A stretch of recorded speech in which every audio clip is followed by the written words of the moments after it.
चलिए आज बात करते हैं रेटिनोस्कोपी की, एक ऐसी कमाल की तकनीक की जो आंखों की छुपी हुई भाषा को पढ़ सकती है। सुनने में थोड़ा फिल्मी लगता है ना? पर जरा सोचिए, रेटिनोस्कोपी के मामले में ये बात करीब करीब सच है। ये एक ऐसी तकनीक है जो आंखों के सारे राज जान लेती है, वो भी बिना एक सवाल पूछे।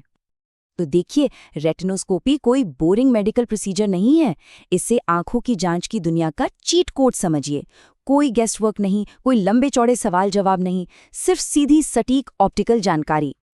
अच्छा, तो ये है क्या चीज आखिर? बिल्कुल आसान भाषा में समझते हैं। डॉक्टर बस आंख के अंदर रेटिना पर एक लाइट डालते हैं और फिर देखते हैं कि वो लाइट वापस कैसे आ रही है। और बस वही जो चमक वापस आती है ना, सारा खेल उसी का है। और कमाल की बात तो ये है कि लाइट का वो छोटा सा रिफ्लेक्स आंखों की सारी कहानी बता देता है। मायोपिया है, हाइपरोपिया है या फिर एस्टिग्मेटिज्म, सब कुछ एकदम क्रिस्टल क्लियर हो जाता है। लेकिन सवाल ये है कि ये होता कैसे है। तो चलिए अब आते हैं इसके सबसे जरूरी सिद्धांत पर, वो बेसिक रूल जिसे हर प्रैक्टिशनर को सीखना ही पड़ता है इस रिफ्लेक्स को समझने के लिए। कह सकते हैं कि ये इस पूरी तकनीक की जान है। देखिए, पूरी तकनीक का निचोड़ बस इन दो बातों में। अगर लाइट का रिफ्लेक्स उसी दिशा में जाता है जिस दिशा में लाइट की लकीर, तो उसे कहते हैं विथ मूवमेंट। और अगर वो उल्टी दिशा में जाता है तो उसे कहते हैं अगेंस्ट मूवमेंट। बस इन दो मूवमेंट को समझ लिया तो सब समझ लिया। और इसे याद रखने का एक बहुत ही मजेदार तरीका है स्पैम।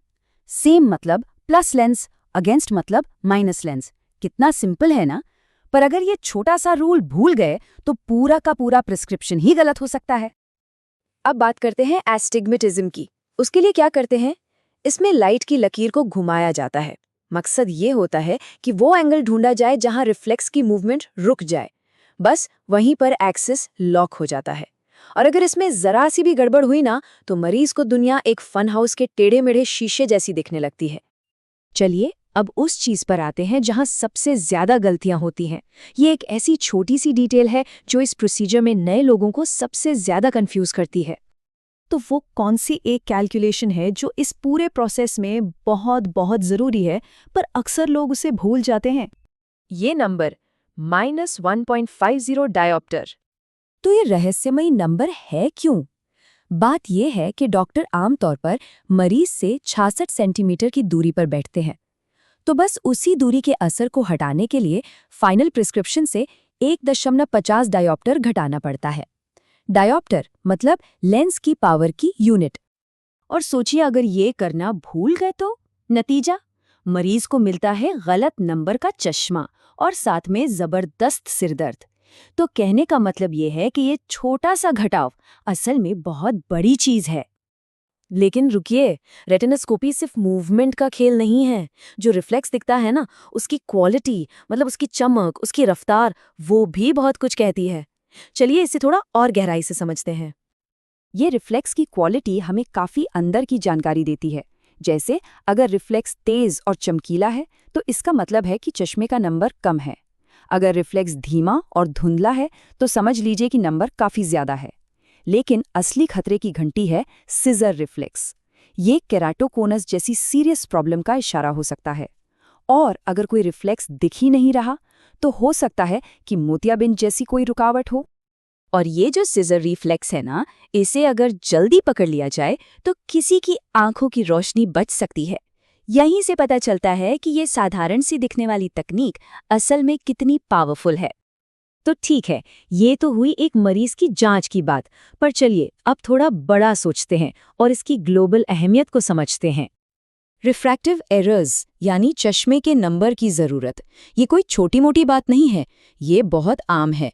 कुछ इलाकों में तो 30 से 40% आबादी को इसकी जरूरत पड़ती है। और चिंता की बात यह है कि ये समस्या बहुत तेजी से बढ़ रही है। एक उदाहरण देखते हैं।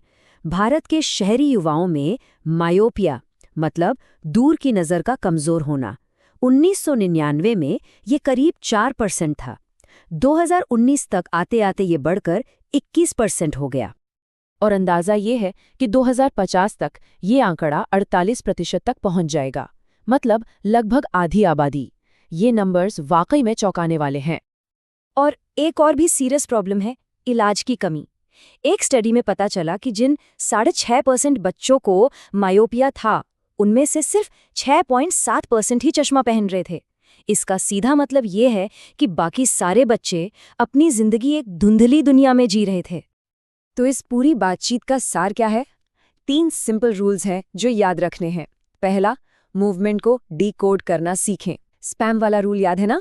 दूसरा, अपनी वर्किंग डिस्टेंस को घटाना कभी कभी मत भूलिए। और तीसरा, रिफ्लेक्स की वाइब्स को पढ़िए, क्योंकि वो सीजर रिफ्लेक्स जैसे छिपे हुए खतरों के बारे में बता सकती है।